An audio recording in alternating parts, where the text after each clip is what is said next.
All companies want talented employees. Now, recently I spoke to Meredith Persily Lamel, who advises company executives on how to keep top talent, and I asked her what advice is she giving to multinational firms.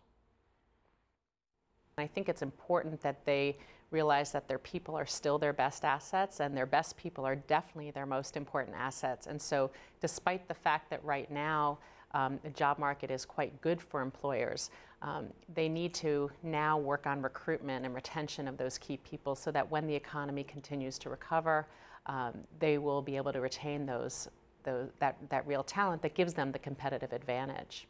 You're in China or Europe and you're looking to come to the United States to open up a manufacturing plant or an office in terms of expansion. What advice would you give those executives of foreign companies? I think flexibility is really important when you work with global companies, and I don't think they necessarily have to look for individuals who have experience working with their particular country. Obviously that helps if they have the language and they have the cultural experience. But if they look for people who've shown that they can be versatile in multiple different types of environments, even within the United States, that's going to be helpful. 50% of the workforce is female here in the United States. What have companies done to ensure that that worker segment is being taken care of in terms of benefits and flexibility? What I'm finding is that progressive organizations are very concerned that while women are making up, the majority of the workforce at this point, there's still a little bit of a glass ceiling, and then in the senior most ranks that they're still male dominated.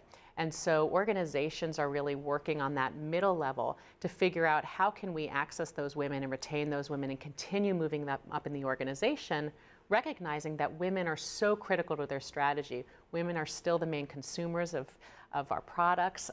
They make a lot of the family decisions, so how can we do that? Talk a little bit about the family aspect. I mean, a hot topic is always, a question is always asked, how much maternity leave and how much family leave is available? Is that something that needs to be addressed for these multinational firms? Again, flexibility in terms of hours is absolutely critical.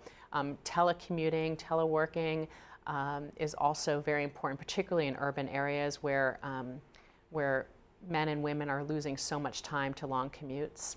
One more item that is very near and dear to you that you've done a lot of study on, and that's the youth. You call it the Y generation. Elaborate a little bit about what this generation is and what companies are doing to, I suppose, recruit them. Yeah, so, well, Generation Y is really pushing the workplace quite a bit in new directions. They, they grew up in a generation where they saw their parents let go from companies that they thought would be lifetime employment, where they saw pensions go away. And so we see this whole shift of a culture from, that idea that you stick with one employer for your life to moving around quite a bit. And Generation Y, they expect to move from one company to other, 2 years maximum.